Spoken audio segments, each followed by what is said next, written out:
That one was nice weather. First Sanremo was horrific. Yeah, so here we are, just come off the bottom of the Poggio descent, which is maybe one of the most crucial points of the race, really. You've obviously got the Poggio, you've got the lead into the Poggio, which is quite fast and ferocious, but then you've got a sprint right at the top to be in prime position for the descent of the Poggio, because as soon as there's gaps opened up there, it can be anything. I know there's still quite a long way to go. It's like just under 3k to go from the bottom to the finish. But so also what I remember about this year was it was actually really good weather. So there was a lot of bodies coming into the to the copies, which are the three little climbs before the Cipressa and the Poggio, and there you just got a lot of road furniture and a lot of traffic. So there was a lot of little crashes, a lot of braking. It's just about being in good position. But as you can see here, we're 1.5k to go and everybody's going flat out already.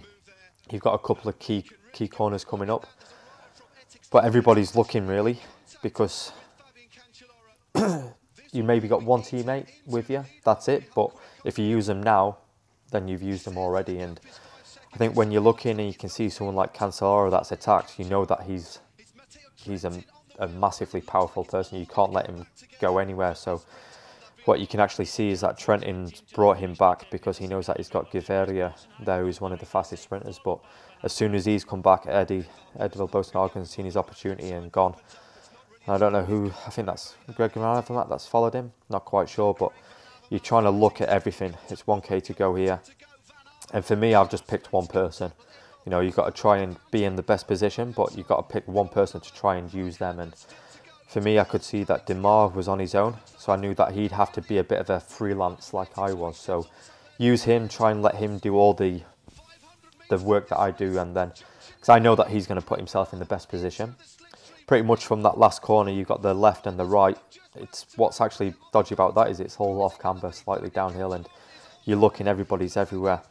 But as you can see here, we knew that Giveria was slightly off the front, and we had to go early. It was a really, really long sprint, but as you can see now, a crash, I actually get stuck behind it.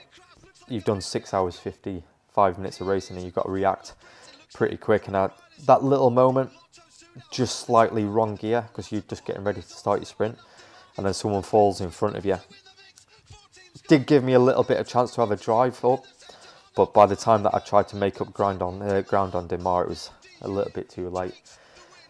And you know, like, you've only got to make up one and a half bike, but in the last 250 meters, when you're already up at speed there, it's a pretty difficult task to do. But I think you've got a mix of emotions with that, really. I think you've got the emotions of being on the podium in a Sanremo, but there's a lot that's gone off in that short 2.5 kilometres. There's a lot of people going, attacking. You've got to look here, look there, and then for someone like Giveria to crash pretty much in front of everybody at, like, what, 250, 300 metres to go, to react to that, you're obviously then in the wrong gear a little bit. To try and restart your sprint again, this is how it is. It's racing, and you know, I remember him actually falling, and it just going in slow motion. You almost like look at him fall. It feels like it's taken a couple of seconds for him to hit the floor. You're already starting to react without really, not without looking, but just being on autopilot.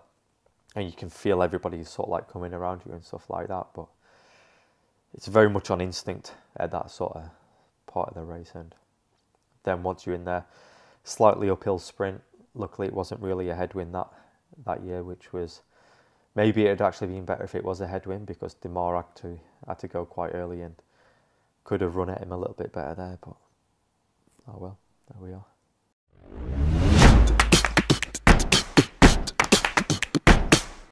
Probably Tour of Flanders, even though I've not had much success there. Favourite Grand Tour, Giro d'Italia. A mix. It's always nice to come home because the home road's what you grew up on. Tuscany, because I've got a lot of fond memories there and it's just beautiful. And South Africa, because that's just stunning.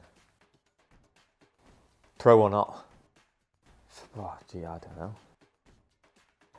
First pro win was stage 7, I believe, of 2009 Tour of Britain in Yeovil. Can you have a favourite climb? I don't know. Favourite climb?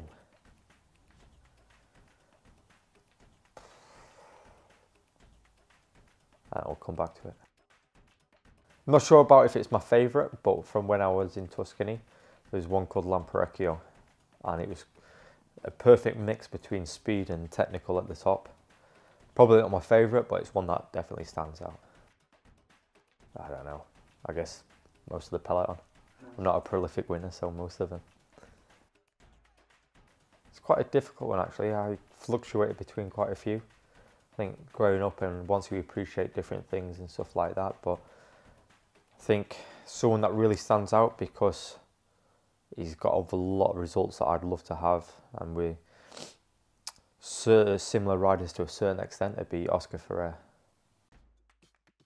I think Sagan, obviously he brings a certain element to the races, he's quite exciting, but I think for me that I get really excited is like when your good mates are performing well, you know, like when G won the Tour and when he was winning Dauphiné and stuff like that. I think I get more of a buzz and more excitement out of that.